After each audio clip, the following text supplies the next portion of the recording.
Essentially, volunteering means to become willing, or in other words, to become an absolute yes to life. Most human beings are yes if it's convenient, no when it's not convenient. Yes if it's yielding something, no if it's not yielding something for them. A volunteer means there's only one thing that he's dropped, which is a very significant thing. He's just dropped this one calculation, what can I get? If a human being drops this one calculation, what can I get out of this? If he drops that, suddenly he becomes a phenomenon. This is something that I'm constantly demonstrating to people, what our volunteers can do.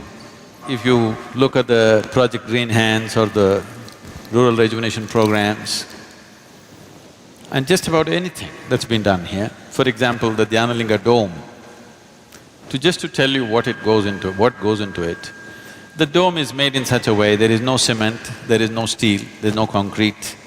The simple technology is, all the bricks are trying to fall down at the same time, so they cannot. It's like everybody's trying to get out of the door and they cannot.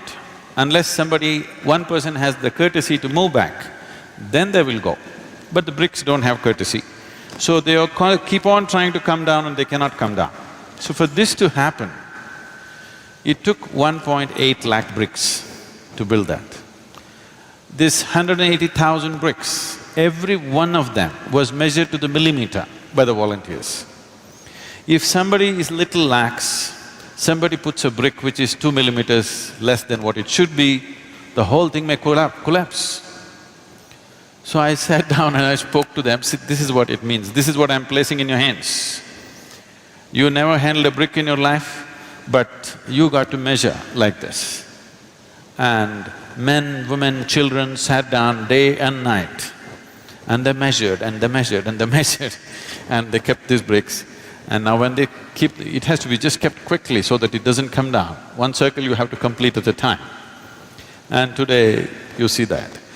I'm just saying just one example. Any number of things like this have been done. What is it that fires them?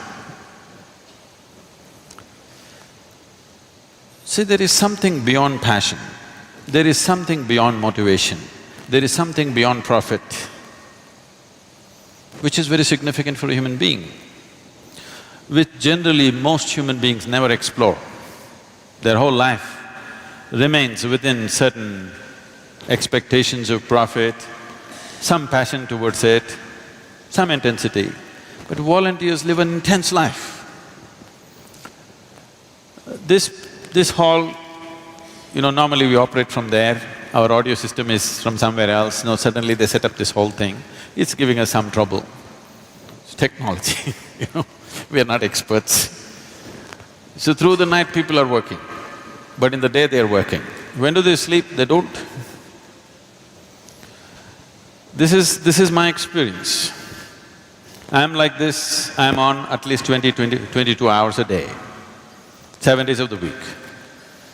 Because there's work going on in United States, in every part of the world, which are in different time zones. At 2 o'clock in the morning, if I just pick up my phone, one of the swamis or somebody picks up the phone, never once will I hear a goggy voice, "What, Sadhguru?" No. "Sadhguru?" It doesn't matter any time of the day or night.